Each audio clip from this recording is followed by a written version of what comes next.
ओम गुरुर्ब्रह्मा गुरुर्विष्णु गुरुर्देवो महेश्वरा गुरुर्साक्षात् परब्रह्म तस्मै श्री गुरुवे नमः। ध्यानमूलं गुरुर्मूर्ति पूजामूलं गुरुपदम् मंत्रमूलं गुरुर्वाक्यम् मोक्षमूलं गुरुर्कृपा। सद्गुरुवे भगवान की जय। शिवोहम।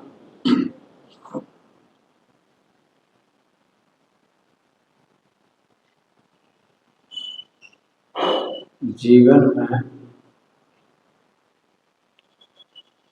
सत्य की अनुभूति होना और सत्य की अनुभूति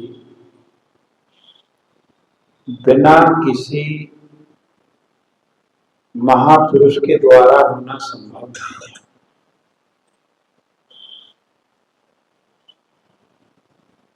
सनातन परंपरा में जिन जिनको सत्य का अनुभव हुआ है, कहीं न कहीं उन पर संतों की कृपा हुई है या तत्वदर्शियों की कृपा हुई है। समयांतर में जब जगत में प्रवृत्ति अत्यधिक हो जाती है, धीरे धीरे संसार की ओर जीव बढ़ने लगता है, तो सत्य की अनुभूति कराने वाले महापुरुष बहुत कम रह जाते हैं। जैसे भगवान श्री कृष्ण ने कहा कि ये जो ज्ञान है अर्जुन तुम्हें दे रहे हैं, आत्मज्ञान सत्य का बोध, ये बहुत काल से विलुप्त हो गया था। ऐसा नहीं कि वो विलुप्त हो गया था, पर उसके कहने वाले नहीं थे। तो भगवान कह रहे जो ज्ञान बहुत काल से विलुप्त हो गया था, क्योंकि संसार में फल आकांक्षा से युक्त जीव इस सत्य को जानने के लिए तत्पर होता ही नहीं।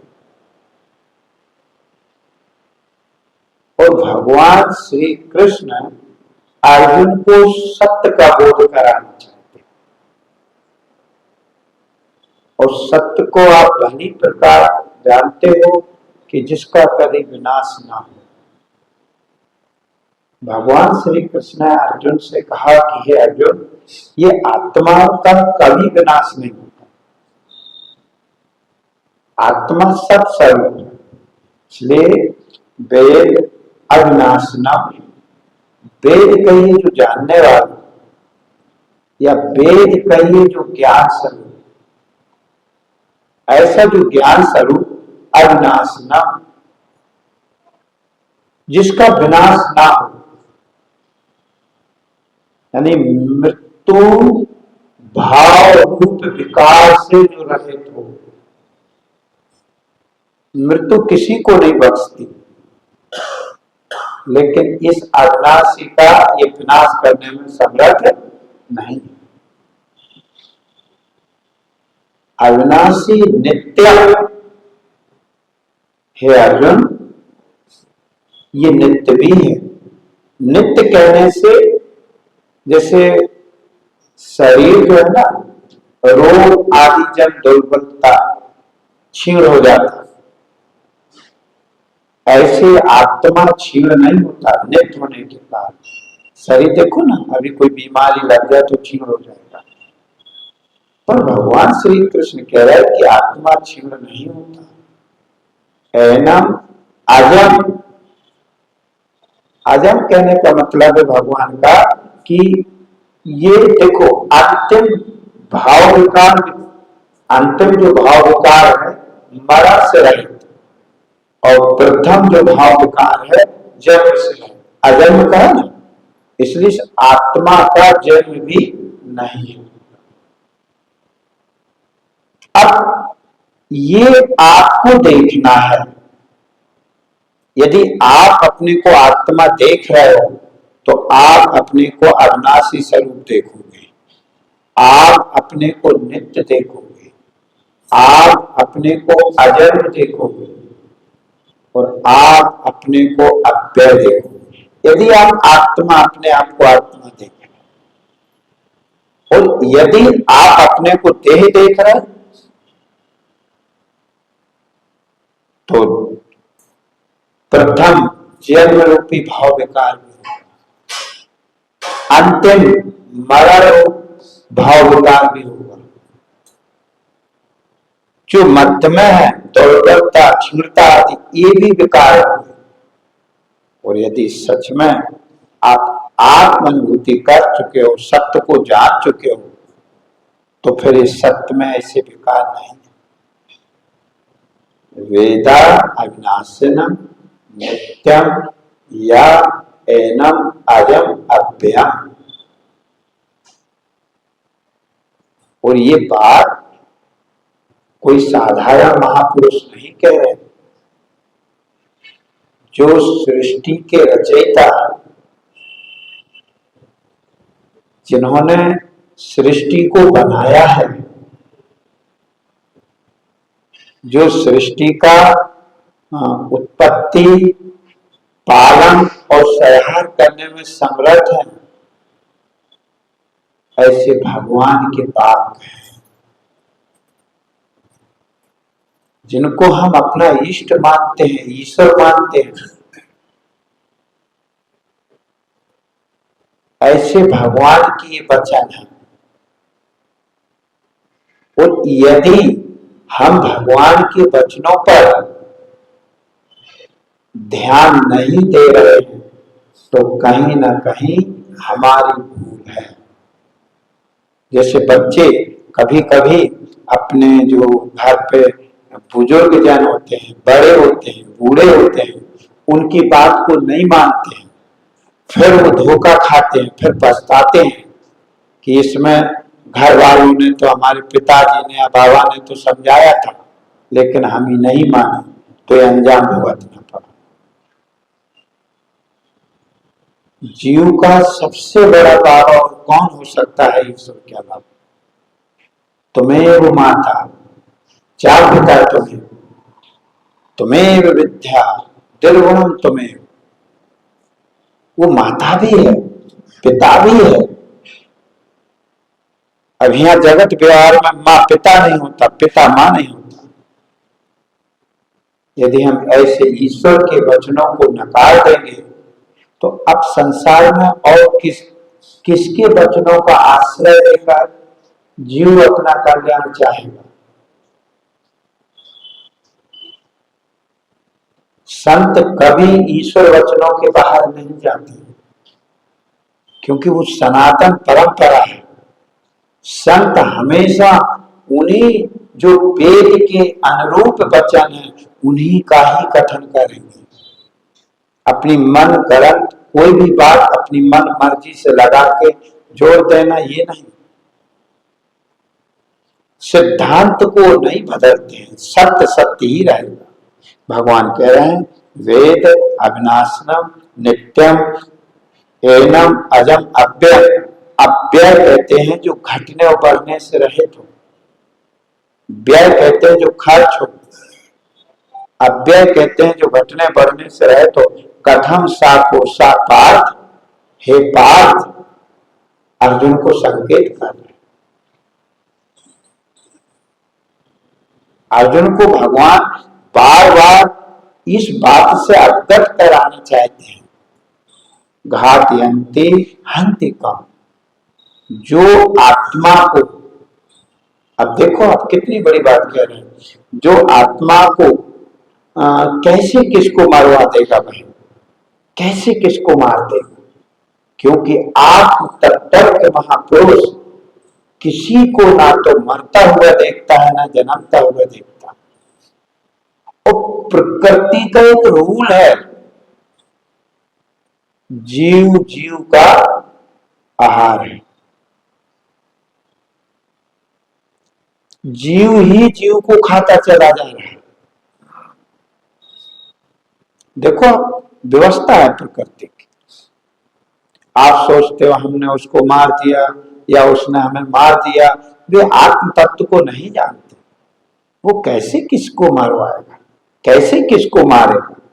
जो इस सत्य को जान चुका हो कि जो अविनाशी है, अंतिम भाव विकार मरण से रहित, विनाशी, ये अविनाशी है। और थोड़ा आप खुद अपने को देखो कि आप ऐसे हो कि नहीं, जैसा भगवान कह रहे हैं। वेद माने ज्ञान सर्व, अविनाशी माने जिसका विनाश ना होता, नित्य माने जो जीर्ण शीर्ण ना हो,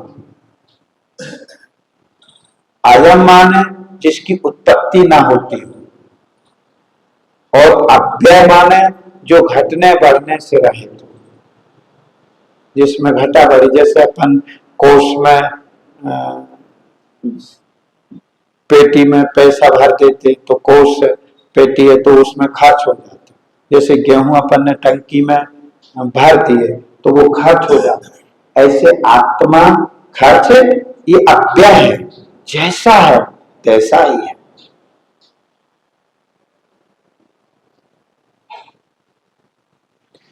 देह आप देखोगे जैसा है तैसा ही नहीं है, इसका व्यय होता है। क्योंकि देह में 6 विकार हैं, अस्तत्वपना, जन्म, वृद्धि, विपराम, अपक्षय, विनश्यति। ये शरीर के विकार हैं, जन्म से पहले था नहीं। लेकिन भगवान कह रहा है आपका तो जन्म ही नहीं होगा, अजन्म, आप तो अविनाशी है, मरण रूपी विकार आप में नहीं है। देखो भलाई कुछ भी हो, ये बात सच है, भगवान के वचन सर्वोत्कृष्ट है। पर कहीं ना कहीं देह बुद्धि होने के कारण हम जैसे हैं वैसे हम अपने को देख नहीं पाते, क्योंकि असत ने सत को ढक दिया है। और जितने वेद, उपनिषद, पुराण, सत्संग है, ये जो असतपना है इसकी निवृत्ति के लिए ही है।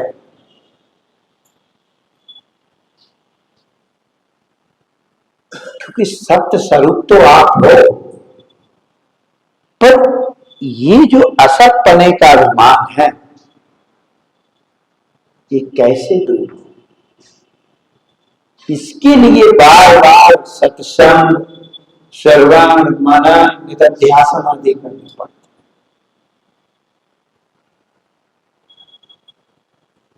और यदि आप सत्संग नहीं करोगे, सुनोगे नहीं, मनन नहीं करोगे, श्रवण नहीं करोगे, निधिध्यासन नहीं करोगे, तो दूसरा और कोई उपाय भी नहीं। अब ऐसा जब ये अपने को नहीं देख पाता, कैसा देखता है?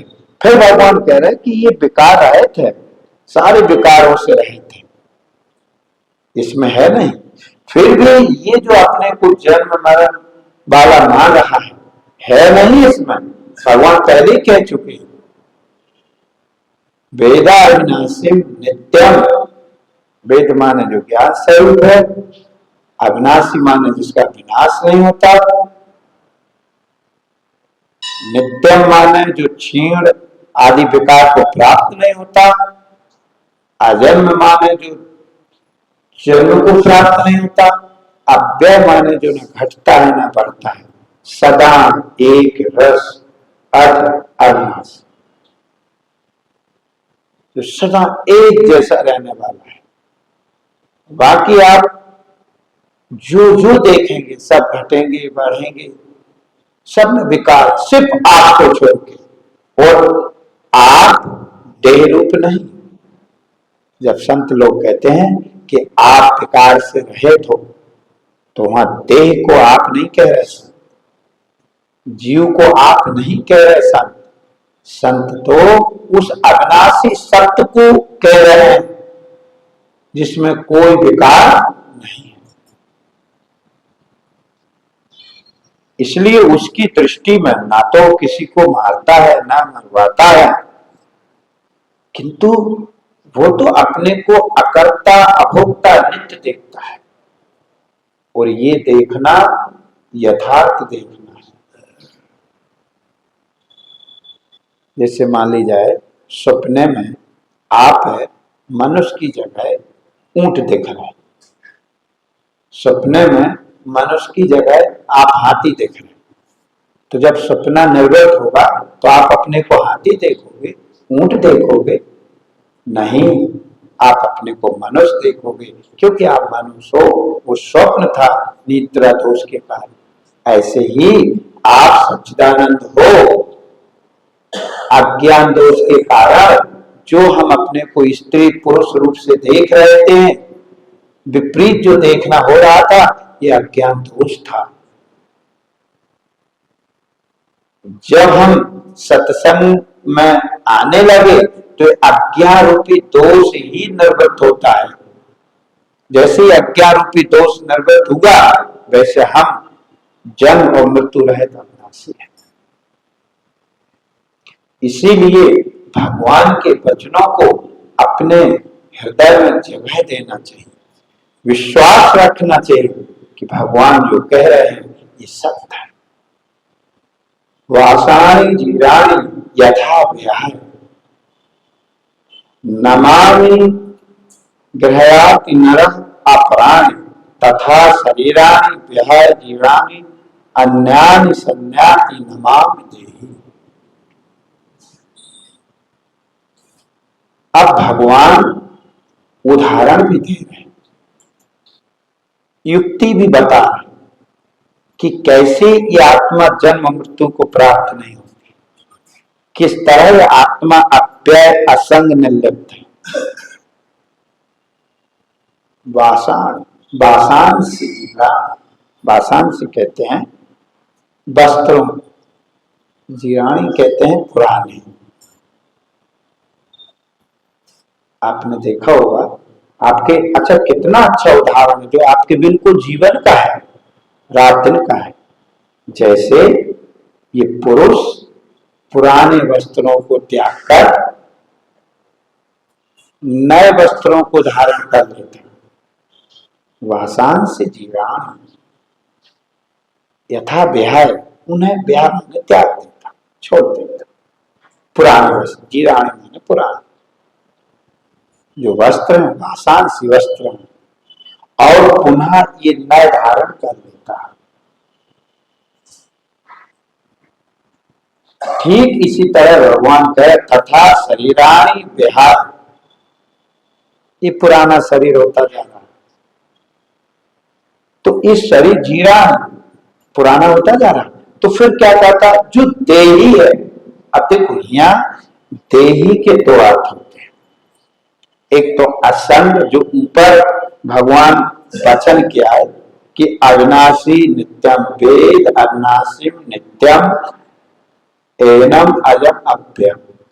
हे अर्जुन, ये जो आत्मा है ये वेद माने ज्ञान स्वरूप है, अविनाशी है और नित्य है, और अजम माने जन्म आदि से रहित है, अव्यय है। पर यहां भगवान ने कहा कि जो संसारी लोग हैं, जो जन्म को देख, तो वो कह रहे हैं कि जैसे पुरुष पुराने वस्त्रों को छोड़कर नए वस्त्र धारण कर लेता है, पर पुरुष नया पुराना नहीं होना, वो वही का वही है। यहाँ देही माने जो जीव है, ये शरीर को छोड़ करके नया शरीर धारण कर लेता। अब समस्या ये आ रही कि सच में क्या जीव जाता है? अच्छा, जीव है क्या? जीव का ही समझना अनिवार्य है क्योंकि जीव के दो हैं। एक तो जीव नित्य तू कहला रोगा, और यहाँ भगवान का कहने का मतलब ये है कि देही यानी जो जीव है ये नए शरीर धारण कर लेता, ये वही रहता। तो हमने जैसे मान ली जाए कि पुरुष है, अब पुरुष अपने को पुरुष रूप ना देख के कपड़े रूप देखे तो अपने को पुराना बदलना देखेगा कि नहीं देखेगा। या ऐसे ये जीव जो आत्मा है ये अपने को आत्म रूप नहीं देख पा रहा, कूटस्थ रूप नहीं देख पा रहा। यहाँ क्या हुआ, ये जो देह है जो कपड़े की तरह, इसके साथ में इसने आत्मसात कर लिया। ये यहाँ तो वस्त्र अपन को अलग दिख रहे हैं, यहाँ तो बिल्कुल क्लियर हो रहा है कि अरे पुराने हो गए, इन्हें फेंक दो, नए धारण कर लो। यहाँ ये भी क्लियर है कि वस्त्र न है, हम नहीं है। कितने वस्त्र बदले जीवन में आपने, यदि आपसे पूछा जाए कितने जोड़ी वस्त्र बदल दिए होंगे तो आप गिनती लगा पाओगे? नहीं लगा पाओ। पर वस्त्र पुराने भय, वस्त्र नष्ट भय, पर वस्त्र जो पहनता है वो पुरुष जहां का तहां जैसे का तैसा। ऐसे ही यह जो स्थूल सूक्ष्म शरीर है, आत्मा जब इनके साथ में आत्मसात कर लेता है, जब अपनी असंगता, अक्रियता, अविनाशित्वता को भूल जाता है, तब उसको ये लगता है कि हमने नया शरीर धारण किया। कहा ना कि यहाँ कपड़ों के साथ में हम कपड़ा नहीं बने, पर यहाँ देह रूपी कपड़े के साथ में हम देह रूपी कपड़ा ही हो गए। बस यही मुख्य बंधन का कारण है। पर भगवान कह रहा है ये जो देही है ना, जो जीव है ना, ये नया शरीर धारण करता। जीव वही है, वो नया नहीं हो रहा। और मैं बता दूं, जीव के दो अर्थ होते हैं। सूक्ष्म शरीर को भी जीव कहते हैं, आत्मा कहते हैं, और कूटस्थ जो अविनाशी नित्य अज्ञ है उसको भी आत्मा कहते हैं। जहां एक शरीर से दूसरे शरीर में जाना होता है वहां सूक्ष्म शरीर जाता है। आप पहले भी आपको कई बार बताया है, शरीर एक नहीं, शरीर तीन है। स्थूल शरीर तो यहीं पड़ा रहेगा, लेकिन जिस शरीर से वो दूसरा शरीर धारण करता है वो सूक्ष्म शरीर है। देखो, शरीर स्थूल सूक्ष्म कारण आपको पता है, तो ये आत्मा में आरोप है, यही नए पुराने होते हैं। जो चेतन है ना अविनाशी, जो जानने वाला, उसमें नया पुरानापन नहीं है। इसलिए भगवान कह रहे कि जो आता जाता नहीं, जो अक्रिय है, ना जायते ना म्रियते, ऊपर भगवान के आए, जिसका जन्म नहीं है, जिसकी मृत्यु नहीं है, वो आत्मा। फिर यहां भी भगवान कह रहे कि वेद अविनाशनम नित्य, ये अविनाशी है, ये नित्य है। फिर यहाँ ये देही जो आत्मा है, देही कब कहा गया? जब इसने देह का अपने में आरोप कर लिया। जैसे पत्नी वाला, तो पत्नी जब आई तभी तो पत्नी वाला हुआ, इसके पहले वो पत्नी वाला था नहीं था। पितापन, जब पुत्र आया तो पितापन का आरोप हुआ, इसके पहले पितापन था नहीं था। आप कोई भी संबंधी देखें, जब आरोप कर लेते हैं तो वो भाव शरीर में आ जाता है। ठीक इसी तरह ये आत्मा में ये आरोप हो गया, एक देह से दूसरे देह में, पर देही आत्मा नहीं जा रहा, सूक्ष्म देह जा रहा। देखो वहां इसीलिए सबसे प्रथम जो विवेकी संत लोग होते हैं वो सबसे पहले आपको इसीलिए पंचीकरण पढ़वाते हैं। यदि किसी ने पंचीकरण ना पढ़ा हो तो उसे गीता की गहराई का पता ही नहीं चलेगा। क्योंकि किसी ग्रंथ को पढ़ना और उसकी तह तक जाना बड़ा अंतर होता है। जैसे किसी पुरुष के साथ में आप रहो, पर उसके मन के भावों को समझना, उसका जो हृदय है वो क्या है वो समझना, यह हर किसी के बस का काम है। ऐसे ही गीता का एक तो पढ़ना होता है, पढ़ने वाले तो बोलते हैं अभी शरारतें आ रही हैं, हर घर में रोज गीता पढ़ें, पर उन्होंने गीता के तह में नहीं जा रहे, वो फल में जा रहे हैं। देखो यहाँ बहुत विचारणीय बात है, गीता के तह में नहीं जा रहे, भगवान जीव का कल्याण करने के लिए जो आत्मबोध कराना चाह रहे, उस आत्मबोध की ओर इसकी प्रवृत्ति नहीं हो रही।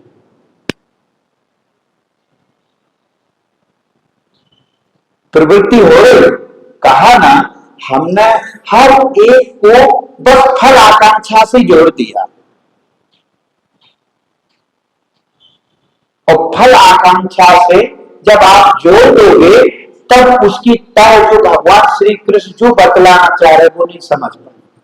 इसी तरह श्रीमद् भागवत को क्या हुआ, फल आकांक्षा से जोड़ दिया।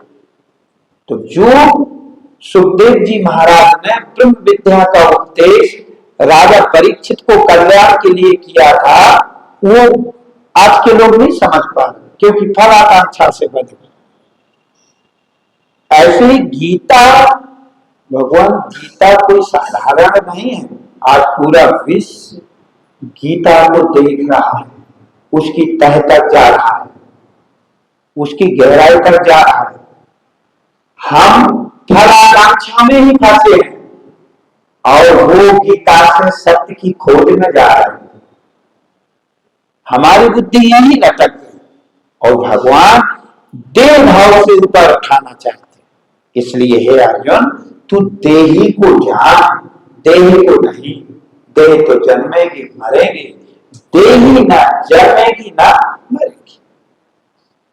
देह के साथ में जब तादात्म्य होता है तब इसी आत्मा को देही कहा जाता। जिस समय तुम्हारा देह का तादात्म्य निर्वृत्त हो जाएगा तब ये आत्मा बिल्कुल निर्लिप्त असंग ब्रह्म स्वरूप भाषित होगी। ये भी हम आपको, जब तक देही के साथ में तब तक देही पना लगा। इसीलिए श्रीमद् भागवत गीता को प्रतिदिन व्यक्ति को अपने घर में रख करके उसे पढ़ना चाहिए और शब्दों को समझने की कोशिश करना चाहिए कि भगवान इस जीव को ले कहां जा रहे हैं।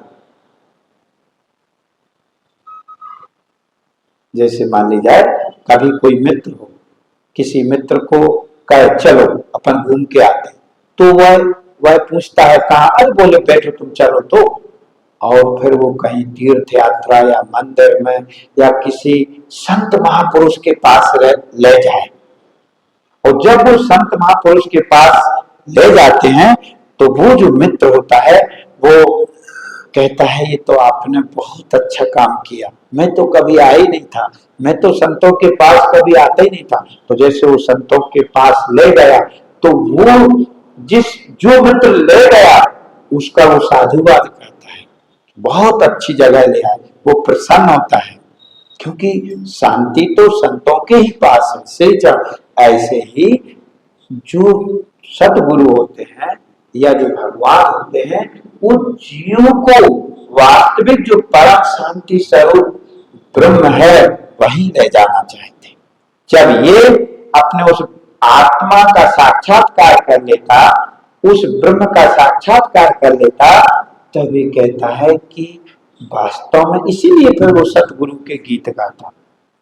अभी मैं आपको बताऊं, जैसे आप कोई बहुत बड़े संकट में, ठीक है, विपदा है और उस समय आपकी कोई मदद करते हैं, वो जो भी हो आपको मदद करते, तो आप उसके गीत गाओगे कि नहीं गाओगे? अरे भैया हम तो भारी संकट में थे, ऐसे जूझ रहे थे कि इन्होंने हमारी बड़ी मदद करी, मुझे उस संकट से उबार लिया। या मान लीजिए कोई पानी में बह रहा है और किसी ने बचा दिया उसको, तो वो उसका गीत गाएगा कि नहीं गाएगा? ठीक इसी तरह संतों की शरण में आकर के जिन जिन ने अपने आत्म स्वरूप ब्रह्म को जाना है, वो सदगुरु के गीत गाते हैं। गाना ही पड़ेगा, आप बाहर जाओगे कैसे? जिनकी कृपा से देह भाव निर्वृत्त हो गया, जिनकी कृपा से तुम्हें अपने अविनाशी आत्म स्वरूप का बोध हो गया, उनके गीत कैसे नहीं गाएंगे? आज मान लो भगवान श्री कृष्ण हमको उस ब्रह्म विद्या का उपदेश कर रहे हैं, अब कोई कहे गीता के गीत ना गाओ, तो कैसे ना गाना? गाना ही पड़ेंगे। ब्रह्म चर्चा ही गीता का गीत, गीता के गीत गाना है, गायन करना है। बस अंतर इतना है, कोई पद में गा देता और कोई गद्य में। किसी ने कविता बना के गा दी, किसी ने आपको पद में कह दिया, यह समझा दिया। इसीलिए भगवान श्री कृष्ण अर्जुन को देह भाव, स्थूल सूक्ष्म कारण देह भाव से रहे, जो अविनाशी, जो देही, जो आत्मा है, उसे जताना चाहते कि अर्जुन तू देही आत्मा है, तू देह नहीं। जब तू देह भाव से निर्गत हो जाएगा, तब यही जिसे तुम देही कह रहा है ब्रह्म ही है साक्षात। ऊपर क्या है ना, ब्रह्म के जो लक्षण है ना, वेद अविनाशनम, अविनाशी स्वरूप, ये आत्मा अविनाशी है, नित्य है। ये तो देह के साथ में, ये जैसे पुराने वस्त्रों को पहना और फेंक दिया, पुरुष वही है, वस्त्र बदल गए, ऐसे ही ये चेतन अविनाशी आत्मा वही है, देह धारण करता रहता। इस देह धारण करने का कारण भी अज्ञानी है, इसलिए भगवान उसी अज्ञान को ध्वंस करना चाहते हैं। जैसे कहा ना कि डॉक्टर मूल बीमारी को मिटाता है, बाकी बीमारी निवृत्त हो जाती है। अन्य बीमारी को जैसे कई बार आपको उदाहरण दिया, अभी मान ली जाए कि आपको जुकाम, अच्छा खासा जुकाम, उस जुकाम के कारण आपने देखा होगा हाथ पैरों में दर्द, सिर में दर्द, भारीपन हो आता है। अब मान लीजिए आप सिर दर्द की गोली भी ले लो, तो जब तक उसका थोड़ा बहुत असर है तो रहना, तो फिर दर्द होने लगता, आराम ही नहीं मिलता।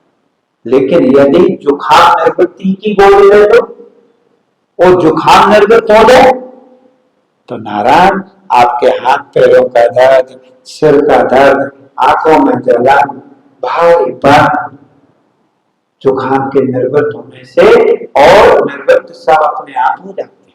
ठीक इसी तरह अज्ञान की निवृत्ति ही जन्म मृत्यु की निवृत्ति है, अज्ञान की निवृत्ति ही। और अज्ञान निवृत्त किससे होगा? आत्मा के जानने से। आप कैसे हो ये भगवान बता रहे, जो आप अपने को देख रहे हैं ऐसे आप नहीं हो, और जो आप हो वो भगवान बता रहे हैं। यदि आप अपने को अविनाशी स्वरूप, वेद अविनाशनम नित्यम यानम अजम अप्यम, यदि आप अपने को ऐसा देखते हो कि मैं ज्ञान स्वरूप हूं, मैं विनाश से रहित अविनाशी हूं, अंतिम भाव का विनाश से रहित अविनाशी, मैं नित्य हूं, क्षीण आदि विकार मेरे नहीं है। जैसे शरीर रोग जन बीमारी से अभी शरीर क्षीण हो जाता, दुबलापन आ जाता, ये हो जाता, ऐसे आप नहीं बदलते, आप अव्यय हैं, आपका व्यय नहीं होता, आप घटते बढ़ते नहीं। इसलिए ऐसा जो सदा रहने वाला विकार है, आत्मा सो आप हो, जो भगवान कह रहे ना वही हम कह रहे, वही सत्य है। क्योंकि कोई भी सत्य का अनुभव करने वाला प्राणी, जैसे मान ली जाए आपको भी रास्ता पता है, हमको भी रास्ता पता है, अब आपसे किसी ने रास्ता पूछा, ये रास्ता हमें सैलाना जाने, ये रोड सैलाना, तो आप कहोगे कि हाँ सैलाना जाता। फिर वो आपके ये शरीर से पूछे कि हमें सैलाना जाने, तो यही कहना पर भैया उन्होंने सही बताया, आप चले जाओ। उसे बताने की जरूरत नहीं कि हाँ भैया उन्होंने सही बताया। अरे भाई, जो भगवान ने समझाया है वही सब लोग समझा रहे हैं, इसीलिए सही समझा रहे। और यदि ऐसा आप जानते हो तो भगवान कहते हैं, हे अर्जुन मेरा सच्चा भक्त, सच्चा भक्त कौन? जो भगवान को आत्म रूप करके पहचान। सच्चा भक्त कौन? जो अपने से किंचित मात्र भी भगवान को अलग ना देखे, या भगवान से अपने को अलग ना देखे, वो सच्चा भक्त है, आनंद भक्त है वो। यदि आप सच में भगवान के भक्त हो तो फिर आप अपने को भगवान ही स्वरूप देखोगे। पर ये कहेंगे देह नहीं, देह भगवान नहीं हो सकता, देह प्रकृति जन्म है, प्रकृति इस आत्मा में ऐसी ही प्रतीत हो रही जैसे आकाश में नीलता। प्रकृति का कोई अस्तित्व नहीं है, माया का कोई अस्तित्व नहीं है। इसीलिए जगत के विषय में आप उदाहरण देखें, मैं फिर कह दूं, ब्रह्म में जगत कैसा है जैसे रज्जु में सर्प, ब्रह्म में संसार कैसा है जैसे आकाश में नीलता, ससा के सींग, मृग तृष्णा का जल। आप समझ रहे ना, ऐसे उपमा संसार की दी गई कि परमात्मा में। अब वो जगत कोई और नहीं, हमारी, देखो हम फिर बताया तो हमारी दृष्टि में जगत जो नेत्रों से दिख रहा है ये है, लेकिन विवेकी संत कहते हैं जो स्थूल सूक्ष्म कारण शरीर है ना, यही तो जगत है। इसीलिए इसको समझो, और इससे परे जो चेतन आत्मा है उसको समझो तो जगत का नितांत अभाव हो जाएगा। इसलिए इस आत्मा को जानने के लिए किसी संत महापुरुषों का सानिध्य होना बहुत जरूरी है। कोई सोचे कि बिना सत्य के समागम किए बिना हम इस आत्म तत्व को, आप मत सोचो को भलाई दृष्टि हो पर तत्वदर्शी हो, सवाल ये नहीं है, वो भलाई धर्म में रहने वाला पर तत्वदर्शी है तो आपको तत्व का बोध करा पाएगा, और यदि तत्वदर्शी नहीं है तो तत्व का बोध, इसीलिए इसे जानो, सब जानने योग्य है। और बोलिए सच्चिदानंद भगवान की, सद्गुरु भगवान की, सत्य सनातन धर्म की, ज्ञान स्वरूपेश्वर महादेव की। शिव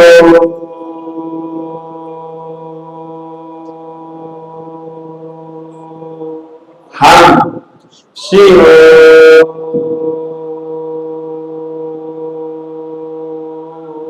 हम शिव